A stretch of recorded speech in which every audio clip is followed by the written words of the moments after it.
Ladies and gentlemen, welcome to your favorite podcast. This is Real Estate Investor MBA.com. We created Real Estate Investor MBA to leverage the knowledge of giants through synthesizing and providing much needed information to all investors, from the veteran investor to the new and aspiring investor. At Real Estate Investor MBA, we plan to cover pertinent information head on with our expert guests, who we will interview on what they are doing and preparing for in the days and years ahead. We aim to create MBA quality curriculum topics and themes from the information garnered among our interviewed guests in order to bring world-class value to our fellow community of listeners.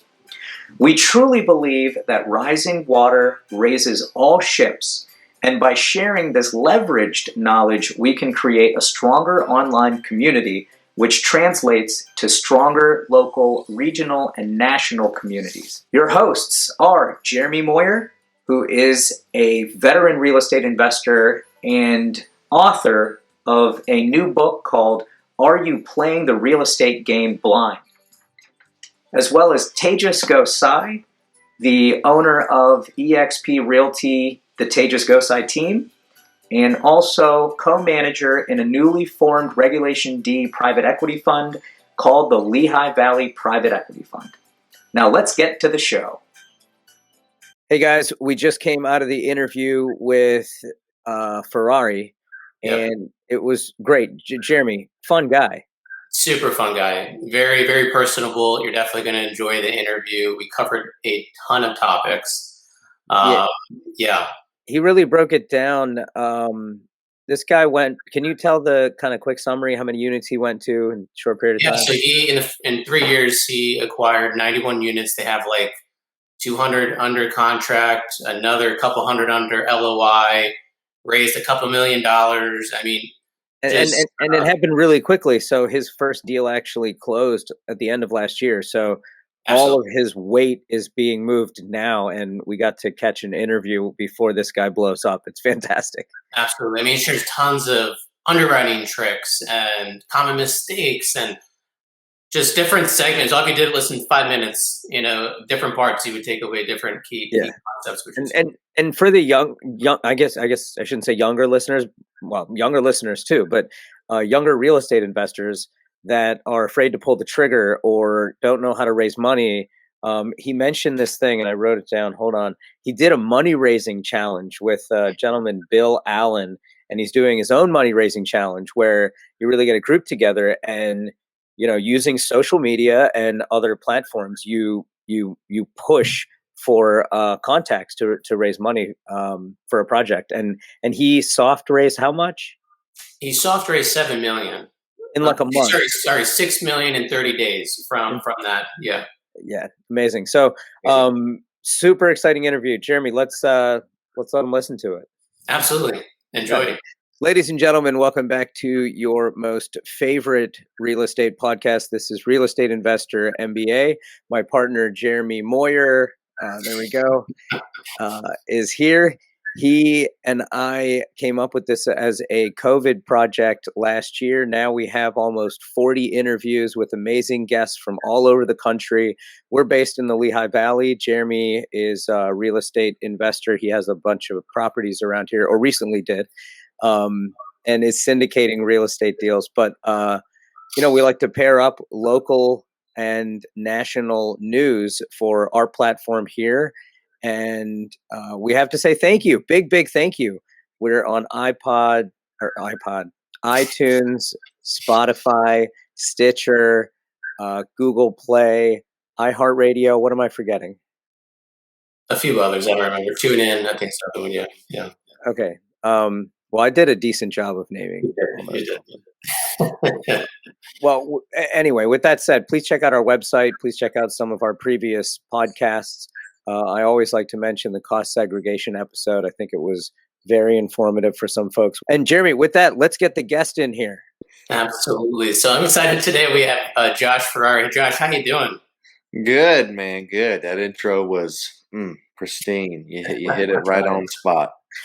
That's great. So Josh found the world of real estate through exploring the concept of wealth creation. And he asked himself, how was he ever going to make enough money to live the lifestyle that he wanted, create a legacy and stability for his family? That's when he found real estate. So Josh specializes in raising capital, locating, negotiating, and acquiring value add multifamily assets, and teaching others how to follow his footsteps. In less than 3 years within real estate investing, his journey, he's raised over $7 million. Josh, thanks so much for your time.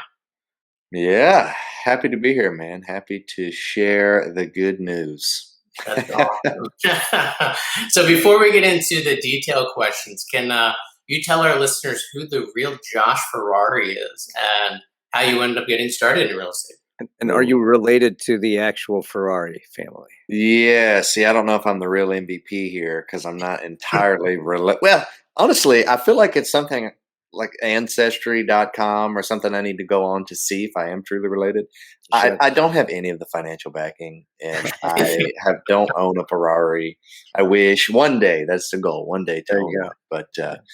But me, I am from Memphis, Tennessee, and moved to Mobile, Alabama, roughly about 4 years ago after graduating college to be an aircraft technician, of which I still am, still full-time in that as well as full-time in my real estate business.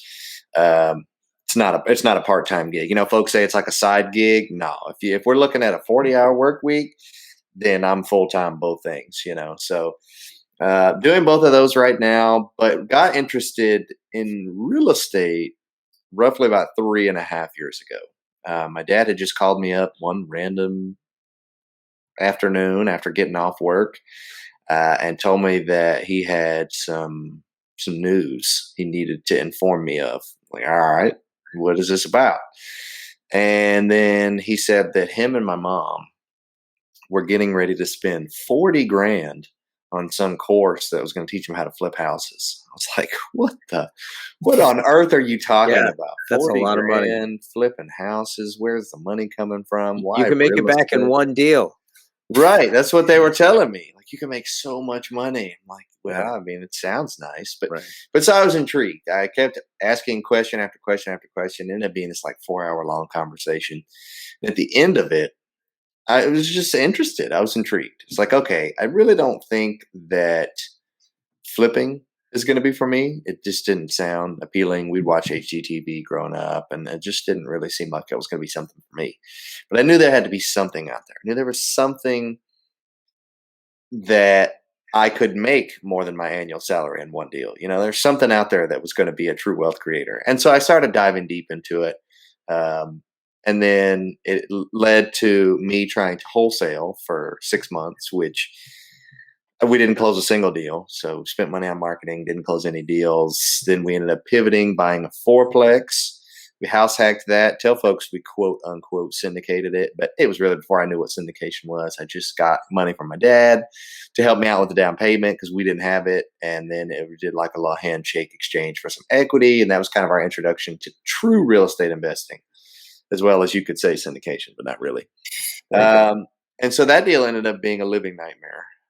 It's almost like everything that could have gone wrong went wrong. I'm so incredibly grateful that that deal is done with. It's gone. January of 2021, we finally sold it, and it was like a massive weight off the shoulders. You know, just like But anyway, as bad as it was great experience. It was a great learning curve. You know, folks always say you're going to learn, you're going to pay for your education one way or the other. And I never had money to pay for it just outright. You know, I didn't have 40 grand to buy some course or some mentor that was going to teach me what to do. So we went through it the hard way, went through the school of hard knocks the whole way, and we ended up paying for it that way, which sucked. But whatever, we learned a lot. I got a lot of clarity on the direction we wanted to go in, the direction we didn't want to go in. You know, we knew what we didn't want. I didn't want to manage contractors. I didn't want to flip houses. I didn't want to do all that. We didn't want to house hack again. That wasn't something that we really enjoyed. Didn't want to be the property manager anymore. Hated that. And so roughly about 6 months into this process, I was diving deeper into multifamily. because, we bought a fourplex. So I liked the idea of having multiple units underneath one roof, even though this deal wasn't panning out nearly what we thought it would. I liked the concept. And so I started just educating myself more and more on what that looked like, how to get into it, how much it was going to cost, what the process looked like, who do I need to talk to even find deals of that caliber. And there ended up being a local meetup, one that I was already attending, having a guest speaker come over from Pensacola to Mobile to speak on multifamily syndication. I'm like, oh, how perfect. I got to go to this meetup and I got to figure out what this is all about. So I go to the meetup ends, and I remember just being like dumbfounded, like starstruck at everything he had said. Like, holy cow, this solidifies everything I've ever wanted to do, exactly the lifestyle I want to live, exactly the direction I wanted to go in, the speed, velocity I want to get there. This is perfect. So I go up to the guy afterwards to talk to him. Found out we both had aviation in common. That was kind of how we clicked. And from there, he let me take him out to lunch that next week. And he's kind of been somewhat of an organic mentor ever since. So fast forward from then to today, we've now closed, or we've since closed, a 21-unit single-family portfolio, a 42-unit apartment complex, a 34-unit apartment complex, a single-family luxury flip, which is kind of a one-off, but we honestly kind of are liking it now. And it's not going to be like a new model that we're solely focused on, but this deal is going to make us about $1 million. So it's one of those deals that it's like, you just can't pass up on opportunities like that. Yeah, that's a good deal. So we've also got another 148 units under contract, another 88 units under contract, about another 400 units worth of LOIs out right now. We're really trying to hit 1,000 units this year because we all want to get out of our W-2s. There's 3 of us, myself and my other 2 business partners. We all want to get out of our W-2s, go full-time in the business, and really scale it to a point that it can be self-sufficient. That's insane, and that's a very short period of time. I commend you, my friend. Thank you. That's tremendous, Josh. So the $1 million question that I have, $7 million in 3 years of raising capital. How did you do it? So I guess let me caveat that with stating the fact that we'll say 5.5 million of that is not actual money that was put into a deal or liquid or put into a bank account. Mm-hmm. It was more so soft commits that I got from investors stating that, yes, I do like who you are. I like you as an individual. I trust you. Here's money that I have that I would be interested in a deal to put in with you. And we just haven't been able to find enough deals to put that money to work. So I haven't technically raised $7 million, or maybe you could say I just haven't technically found enough deals to put the capital to work. But the way that I was able to do that was actually I got $6 million of it in a 30-day time frame from a money raising challenge, similar to the one that I'm putting together now. But it's going to be more specific to multifamily investors because of how powerful it was for myself. But I joined this challenge. It's like $100 to get in. And I thought, what the heck, $100. I hadn't really raised much of any money up until that point. Didn't really think that I was ever going to be a capital raiser or that I was ever going to know anyone with that amount of money. So I thought, worst case scenario, I pay $100, learn nothing, whatever. At least I tried. Well, I joined this challenge, and the very first day he says, okay, you're going to go live on social media once a day for 30 days. I'm like, I've never even gone live on social media ever because I hated social media up to that point. So I get on and I got to Google how to go like Facebook Live. Like, how does this work? I don't know. Where's the live button? I couldn't find it. And all that to say that I ended up going live for 30 days. And at the end of the 30 days, I had $6 million in soft commits from investors. And a lot of that came from referrals. The majority of it, or about $1 million of it, was from investors that were already in my circle that already knew, like, and trusted me, which I couldn't even believe I knew that many people with that much money. I was like, what the heck? How come you never told me you had this kind of money? It's like, well, you never had opportunities like this. You didn't ask. You never asked. And so just that alone was kind of eye-opening. And then to be able to get their inner circle and the next person's inner circle, it's like this never-ending loop of inner circles that you are able to find or get access to when you ask for these referrals from individuals. And so one referral alone, I asked the referral question one time, hey, do you have anyone else that you know that might be interested in an opportunity like this. And the dude he referred me to had $3 million. And I was like, oh my gosh, I didn't know I would know or have influence to anyone that had that kind of money. I couldn't even fathom that kind of money at that point. And so it was just really asking that question that got me to that $6 million mark. And then to date, we've been able to put about 2.5 million actually to work in the deals that we have. Hang on, before we move on, what is this money raising challenge thing that we're putting together? No, yeah, or what is this like? Something you joined for $100 or what? I don't. Yeah. So the one I joined was from a guy by the name of Bill Allen. He was putting together a challenge that he called 30-day to 500K. The idea was this like a website, like Diet Bet, or like No, this is a guy. Bill Allen runs a 7-figure flipping. So the whole course was specific to single family flippers. And I knew I wasn't a single family flipper, but I knew that this guy, he's actually used to be in our local real estate meetup until he had moved from the Gulf Coast up into Nashville. And I knew he had raised millions and millions of dollars, and he was insanely successful in this business. I'm like, if nothing else, this guy's going to teach me something. He's going to give me some kind of secret sauce on how he's doing this. Yeah. So I figured, even though I wasn't into the single family space, I could learn something. And so that's why we're actually putting together this challenge ourselves, specific to multifamily investors, where the goal is going to be raise $1 million in 30 days, because there's so much potential here in social media. The majority of the money that I've raised, probably 95%, has been from social media. It's been from the network of people that you kind of learn and grow and meet, and they start following you. And it's like another thought leadership platform. And it's been extremely powerful. And so we want to reveal the power of social media to everyone by creating this challenge. But you got your question. It was a challenge that he created, $100 to get in. It was a website, I guess. He created a specific website for it, but it was him that was doing the challenge. I'll just tell you why I think it's so great, because we've never addressed this on the podcast, but like everyone is, we don't swear on this, do we? I shouldn't. Everyone is scared as heck to raise money, and to hear that, this like one minor change made it like, truly open up a big part of your world. That's just great. Wonderful.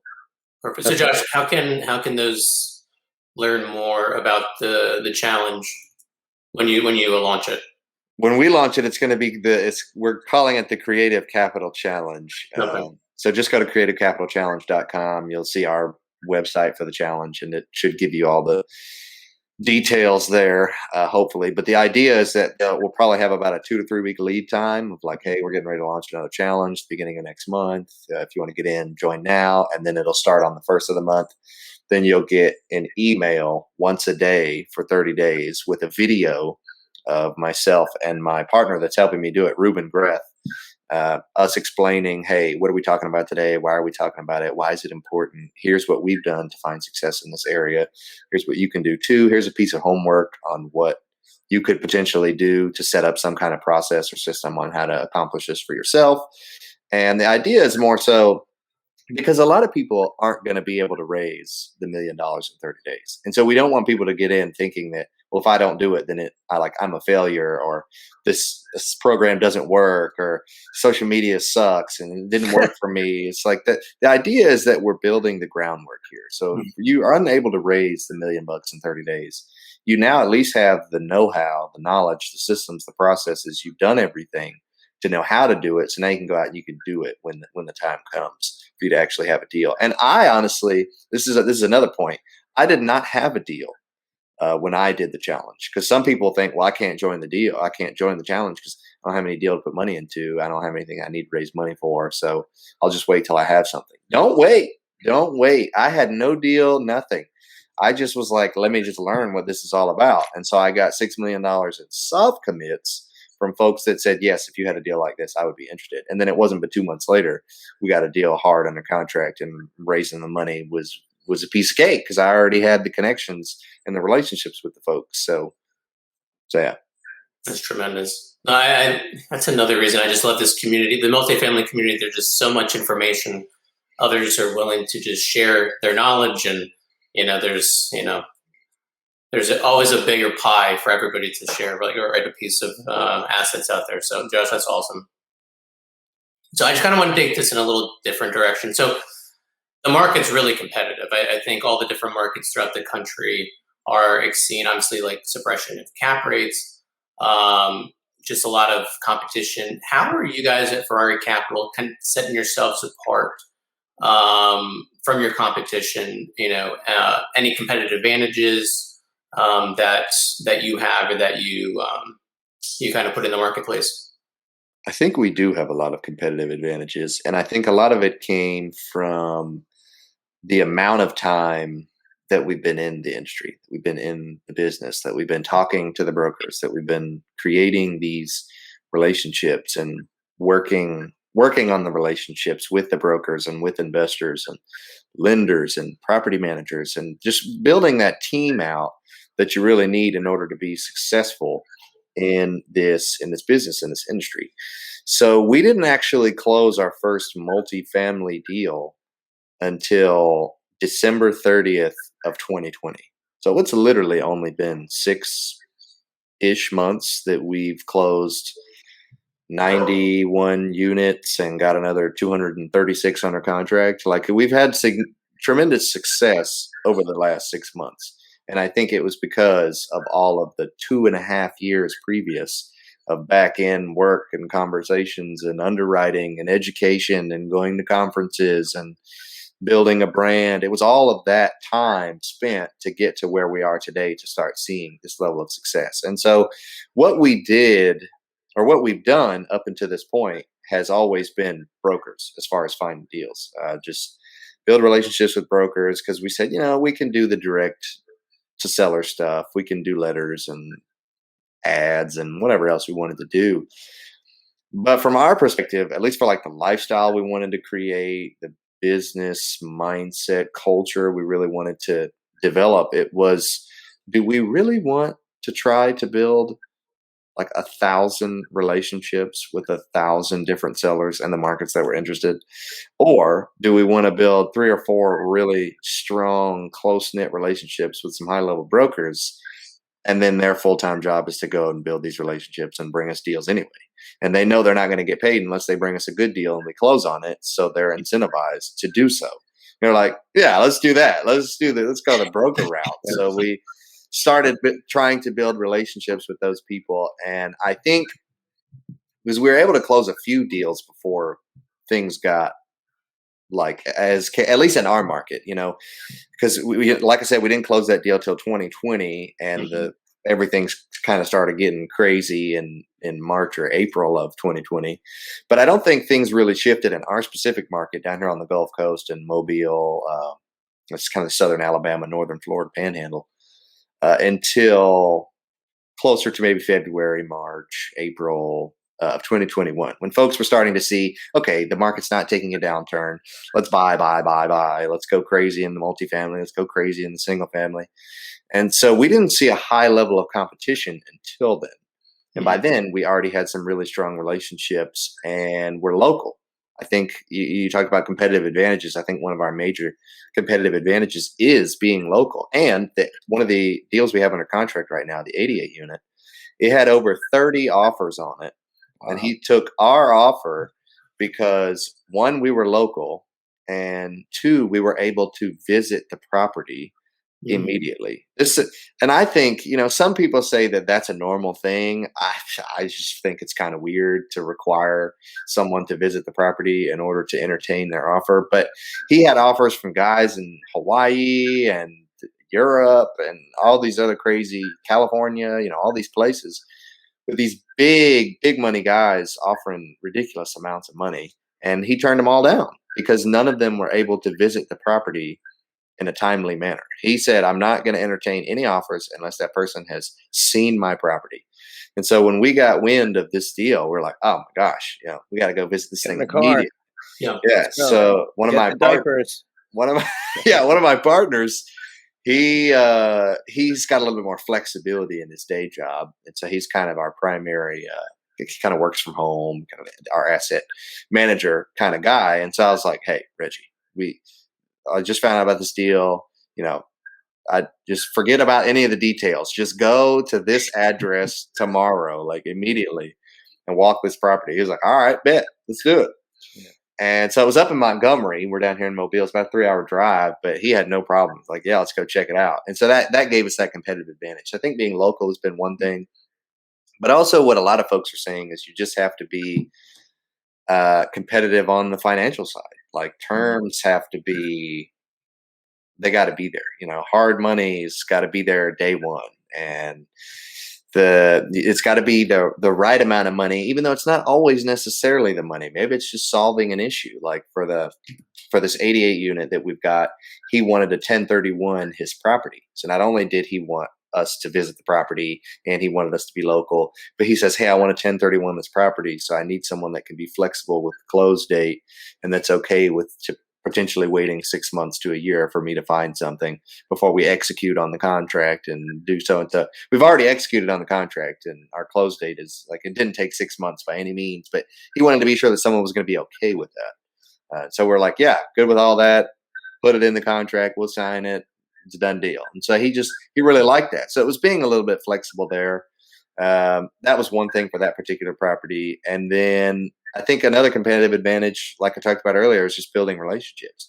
We got wind of the 148 unit we got in this crazy market that got a bunch of offers on it from a broker who we built a strong relationship with, who gave us the spiel on what the heck was going on with the asset. And initially it's 3 different properties. So we thought one property was for sale and then the other 2 was a different portfolio. So we put an offer on one and not the other 2 because we thought it was a completely different deal.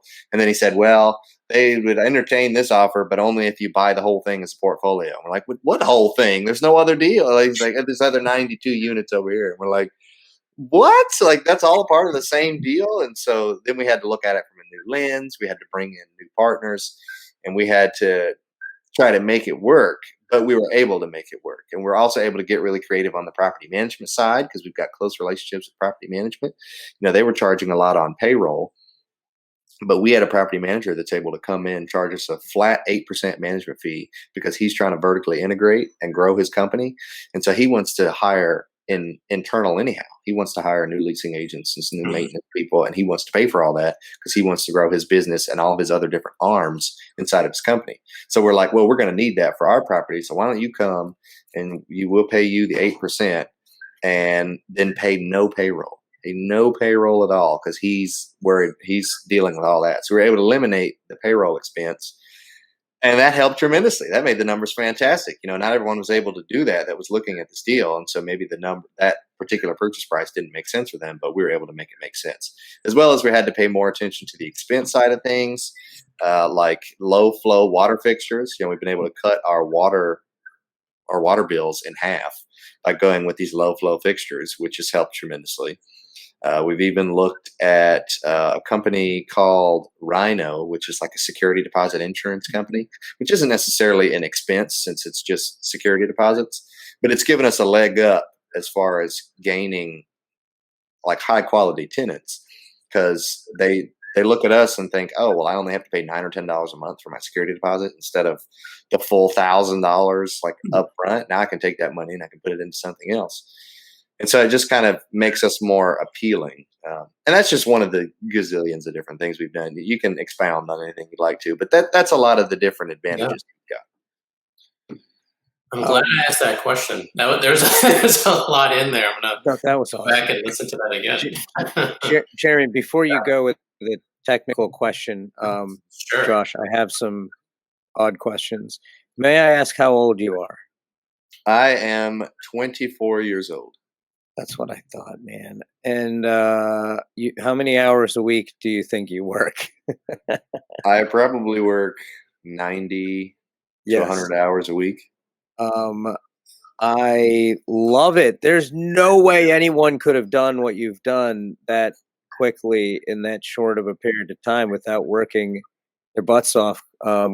It's really, really like, a lot of our listeners, some of them are just starting out. Some of them are too afraid to start out. That's actually a good amount of folks that listen. And then, there's some higher end people that are just kind of getting confirmation on what they're doing. But I think you're one of the first with that fast of a trajectory. So, I mean, at this with this type of momentum, you'll be at like 10,000 units in a couple of years. Hey, hopefully, you never know. We'll see. Yeah. All right, just wanted to point that out. Thanks for sharing that, man. Go ahead, Jeremy. So Josh, underwriting tips. So is there any underwriting technique or item that you guys check at when you're looking at different deals that's maybe not so common that others might not know about that help you when you're underwriting different assets in your market? Yeah, good question. We could talk about underwriting for a long time. There's a lot of different things. Property management was one of them. That was always huge for us. Realizing that we could streamline that expense and eliminate payrolls. Like, oh my gosh, this is incredible. We already had a relationship with that property manager and that company who had the ability, that gave us the ability to do that, because he'd helped us and he'd helped some of my partners with some of our single family stuff previously. And he'd been getting into the multifamily space more recently. And so we're like, oh, this is perfect. We're all kind of trying to grow together. You're trying to vertically integrate, build your construction arm and everything else. This is going to be fantastic. So it was really an awesome lever we were able to pull and pay attention to when it came to the underwriting. Like, hey, let's look at this deal. Okay, they're paying like $80,000 in payroll and then only like 3% asset or property management fee. It's like, okay, the fee's going to go up to 8%. We're able to completely eliminate payroll. How much is that actually going to save us, and how will that really affect the overall financials on this deal? So looking at stuff like that was really helpful. We've also got a lot of close relationship. Being that he has a construction arm, our property manager, and all of our past experience combined with contractors and flipping and that kind of thing, we've got a lot of close relationships with some really great contractors in our area, which also helps with being local. Being local, you're able to build all of this. And so when we close a deal, we can get the CapEx done much faster, which allows us to bump the rents up much quicker, which allows us to have, and some folks look at the pro formas, the financials, and they're like, are you really going to be able to do this? We're still conservative with our growth, but even then, sometimes some folks take our conservatism as like pie in the sky. They think we're like, is there really going to be a way that we can increase the rent $50 like in this first year? And it's like, yeah, absolutely, because we're going to be done with all the CapEx in the first year.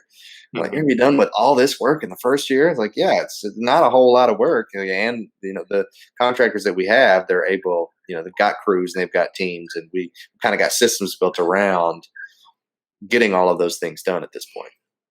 But then also the low flow, paying attention to the utilities. There's a lot of different aspects of the utilities you can pay attention to, not only from potentially decreasing the utility expense from getting less usage out of it, less water usage, but also doing some kind of RUB model. Something as simple as like, yeah, hey, the property's paying for this now. Do we want to individually meter everything? Does that make the most sense? Or do we want to just charge utilities back to the tenants based on a usage basis, on a square foot basis, or what have you? That was another thing we were able to pull. Hang on. Can you explain that real quick? So you're not actually separating the meters. You're just getting the bill and dividing it by square footage and putting it on the tenants. Right. So if we had, say, a $10,000 bill, and we've got 40 one bedrooms and 42 bedrooms, and all the one bedrooms are 700 square feet, and all the two bedrooms are 1,000 square feet, we're going to look at that and we're going to say, okay, obviously the one bedroom water expense is going to be less if we're just looking at it from a square foot basis. So we'll say it's, I don't know, and I'm horrible at math in my head. I don't know. We'll say it's $100. Yeah, and sure. then the 1,000 square foot is $150, which is outrageous, and obviously that would never happen. But these is just example numbers. Sure. So no, but that's a very smart, unconventional way to do that. Do you have to then amend the lease? Yeah. So the lease that doesn't actually happen until there's a renewal of the lease. So if we move into a property and someone's still got like 3, 4, 5 months left on their lease, we're not just going to be like, hey, you got to pay us utilities now. We're going to wait till that lease ends. And if they want to renew, we're going to say, okay, you can renew. And here's what the new lease is going to look like. Here's the new costs you're going to have to pay. You're going to have to start paying for the water bill. We're not going to pay for all of it anymore. It's not going to increase your rent per se, because it's going to be a separate line item. I mean, I guess it will if you look at it from the grand scheme of things. But rent's still going to be $750, but we're going to charge you an extra $35 a month for utilities for this water bill or for this power bill or this gas bill. It could be for any of the utility bills that you decide, but that's kind of how we do it. Brilliant. Thank you. Thanks for that clarification. And there's a lot of different other things that you can look at. We've talked to a couple of guys that have even looked at, and these are for higher tiered properties, but they've even looked at installing like solar panel farms, like solar panels all around the property to decrease expense on the power bill. And I talked to another guy who said he put in what am I trying to say? Some kind of like LED lighting that drastically decreased because it was an old property. So they're using all old light bulbs. And so when he switched to all LED, it was like a 30% decrease in the cost of power. I'm like, wow, that is crazy. So something as simple as that. And there's also a new thing we really like to do, which is smart locks. And everything's going smart. Everything's going fancy. And once you put the smart lock on the door, you can quantify the unit as a smart unit. It's like a smart unit. And so with that, we're able to charge a premium in rent, at least in our market. I don't know what that is for everyone. But for us, depending on the area, we're able to charge anywhere between $15, $25, $35 extra dollars a month just for having a smart lock and quantifying it as a smart home. And it not only helps with the bump in rent and the increase in the NOI and the investors making more money and all of the financial aspect of it, but it also helps with the logistical side of it. As far as contractors go, we just give contractor a code and we don't have to have a property manager or anyone go out there like, hey, here's the code, get in, you're good to go. And then once they leave, we can change the code remotely so that they wouldn't be able to get back in or what have you. And then same thing with, instead of needing to change locks every time you turn over, you just change the code. And the tenant, and if like a tenant gets locked out, you don't have to have a maintenance guy that you're paying go out there or a property manager go out there. It's just like, all right, here's your new code, or send them the text like, here's your code. You just use your phone.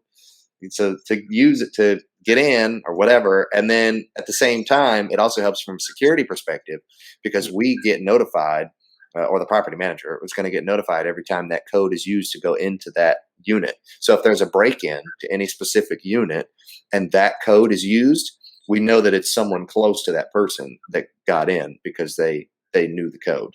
Yeah.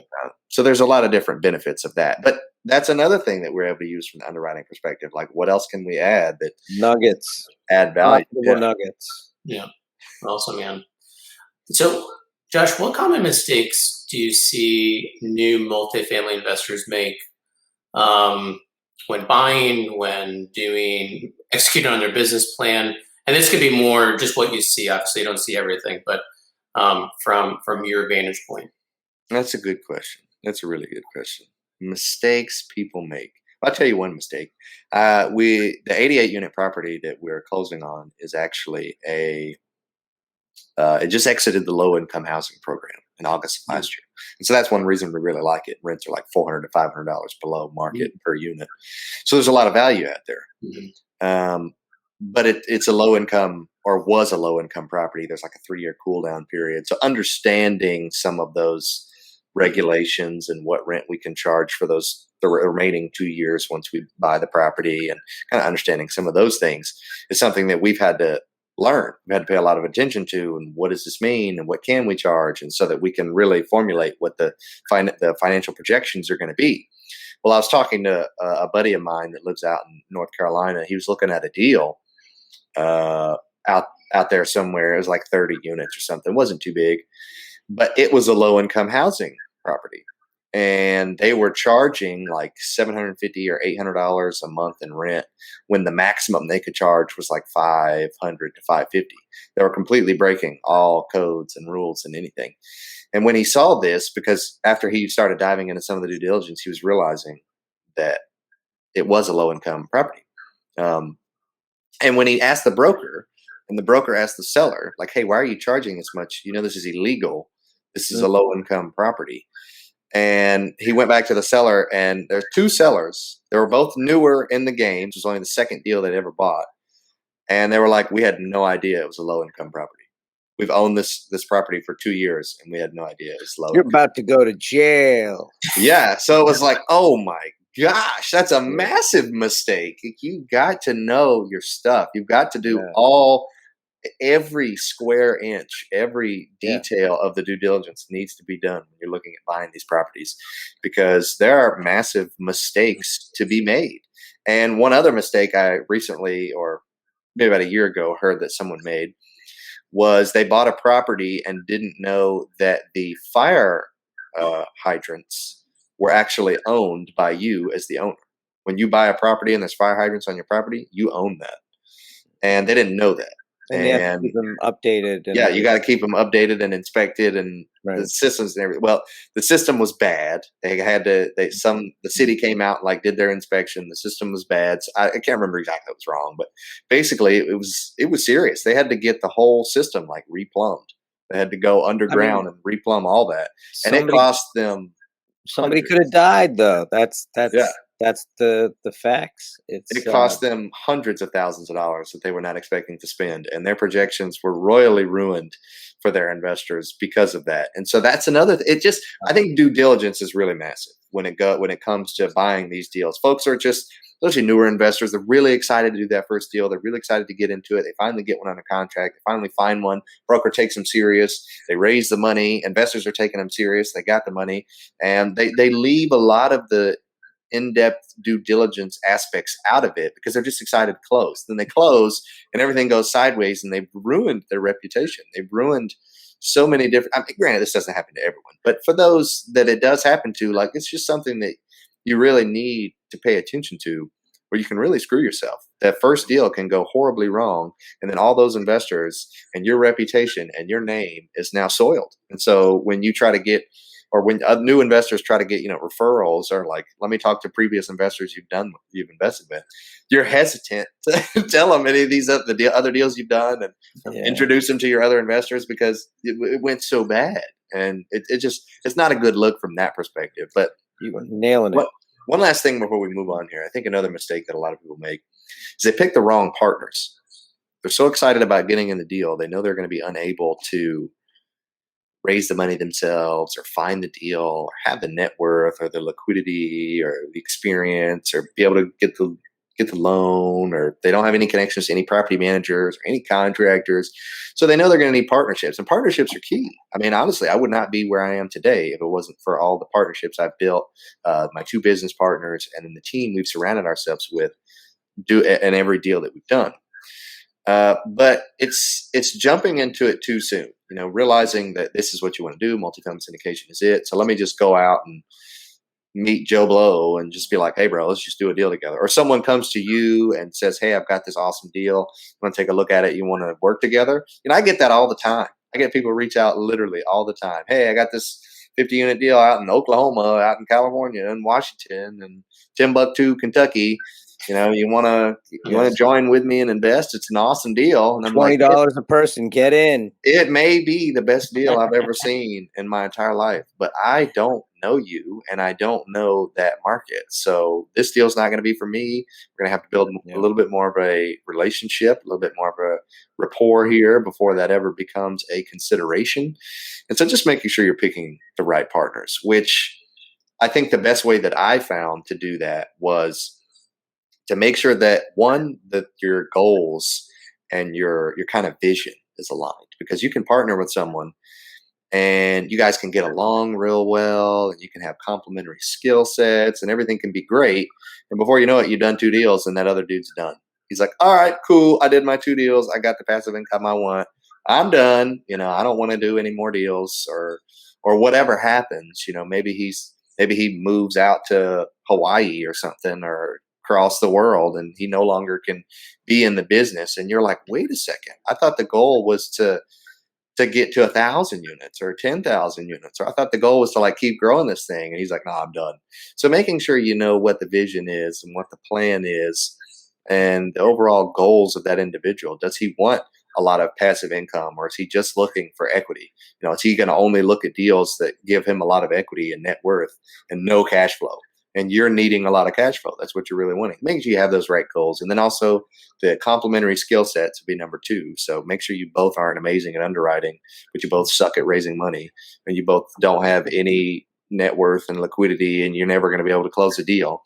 Making sure that you've got all the aspects that you need for a good team And then lastly, for me, it was making sure that we all got along well, our personalities kind of meshed, and that no one was getting underneath one person's like skin a lot, like saying all the wrong things, just making sure that the personalities went well together. And once we got, once we kind of checked the box, you could say, for all three of those things, it was like, all right, this makes a ton of sense. We're all local. We're all interested in the same markets. We all have complementary skill sets. We all bring something new to the team. We all have the same goal, the same vision.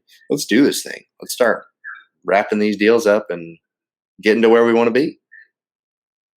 That's awesome, man. That's really good advice on what to do. So, Josh, next steps suggestion. So let's say we have an investor who just has come in. They want to get into larger multifamily. They might be totally new, or they might have been a buy and hold investor. Let's say between 2 to 10 units in that world for a while, kicking the idea, getting started. Like, what one piece, like actionable steps that they could take? Like, they listen to this tomorrow, and they could actually start that day or the next day. What would that one piece of advice be? Oh, there's no golden piece of it. You know what I mean? There's no one thing. There's a lot, right? Yeah. There's a million things you got to do in order to really be successful.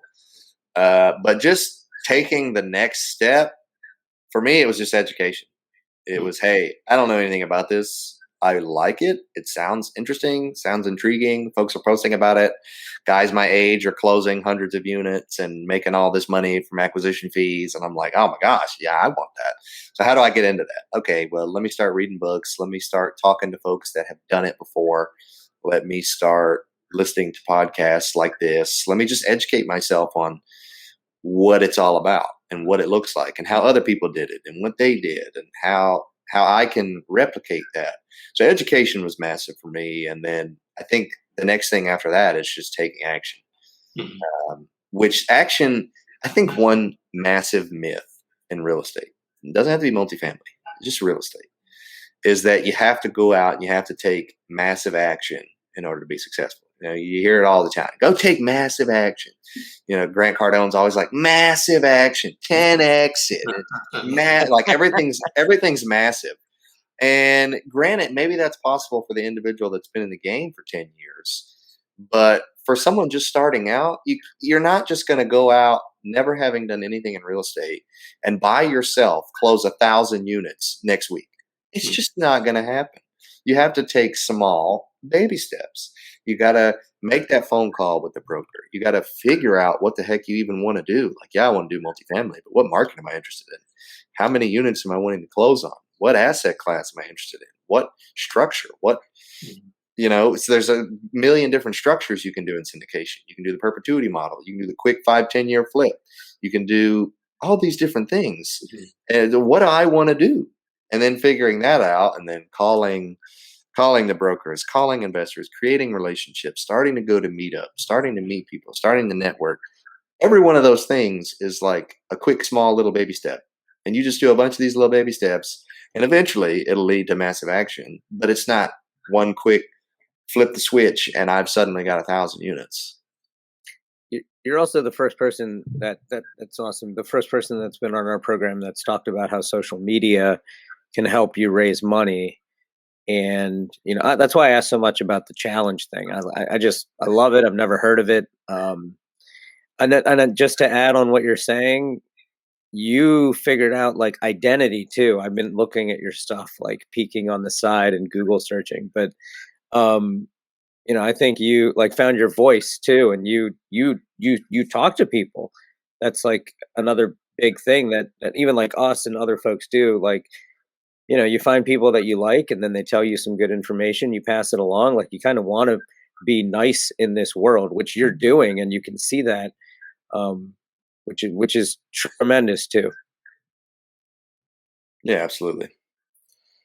Josh, a recent book that you read, it doesn't have to be real estate, doesn't even have to be business. It's just something that you learned from it. I'm curious, and that you've implemented in your daily life or maybe in your business. That I've implemented. Well, I tell you what, I'm reading a book now called Winning by Tim Grover, and it's, oh my God, bro, it's life changing. It's an amazing book, but I just started reading it like 2 days ago, so I can't say that I've Dude, I necessarily. had to pull it up. It is in my Audible right there. Yes, absolutely. It's I a just started fantastic it book. last week, man. It's absolutely fantastic. So that's a book. That's a book. But as far to go to specific to your point of what I'm implementing, a different book, Extreme Ownership by Jocko Willink, was a book I read last year, and it was so impactful. I mean, and at that time I didn't have any deals that were closed. I mean, I had a fourplex. At least at the time that I read this book, I had the fourplex that we closed on, but I didn't have business partners. I didn't have employees. I didn't have really anything on the business aspect that I could implement that on. So what I did implement it on was my personal life, taking extreme ownership in everything that I did. Man, one, it's hard. It's next to impossible, but not impossible. It's hard. And then two, it was game changing. It was revolutionary for the wife, and if I had kids, which I don't have any kids yet, if I had kids, I'm sure it would be revolutionary for that too. So just taking ownership of everything that you do, in my other work, my day job as an aircraft technician, taking ownership in that, because a lot of all the time, even if it's as a joke, folks will do something, especially in my industry as a technician, as a mechanic. Folks will do something and they won't do it right, or it'll break, or they'll break something when they're taking it off. And they're like, I didn't do it. He did it. And I was partnered with so-and-so and he did it wrong. He told me to do it a different way and it's his fault. And folks are so quick to point the finger. And so it's just taking that ownership. It's a sign of true leadership. And I think it's helped me be a better leader, not only in my business, but also in my marriage and my personal life. Absolutely. No, I love that book. Josh, in closing, how can our listeners just learn more about what you're doing, get in touch with you, follow you? Just whatever you want to provide. Absolutely. You can go to ferraricapital.com, where you actually can see all of our information. All of our social media links are there. Our Vivid Vision is there if you want to learn who we are. That's actually what's behind me here is our Vivid Vision. Have it printed up and posted in our in my office here.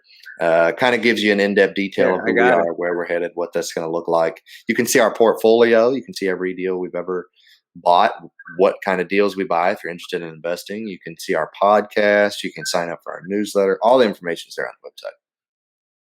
Cool. No, I'm an avid listener to your podcast, so I think you do a tremendous job. I just wanted to let you know that. Oh, thank you. Yeah. Glad I've got a committed listener. Awesome. Yeah, no, I finally figured it out too. It took me the whole hour. Matthew McConaughey. That's your voice. You remind me of Matthew McConaughey. Wow, I've never got that before. That makes me feel good. Yeah, I couldn't put two and two together, but yeah, man, love it too. I really appreciate it. You're one of the better guests that we've had on that talk about the journey, and to hear what you've done in such a short period of time, man. You're gonna retire before you're 30, and I look forward to working for you one day. No, working with me. Not working. Come on, with me. Awesome, man. But thanks so much. This is Real Estate Investor MBA. I'm your host, Tejas Gosai, my co-host, Jeremy Moyer, over there. And we have the one and only Josh Ferrari here. We're sharing this on LinkedIn, Facebook, all of our social media. So you can find Josh online with us there. Josh, thanks so much for being with us. Thanks, Thanks for having me, man. All right, guys. Cheers. Take care.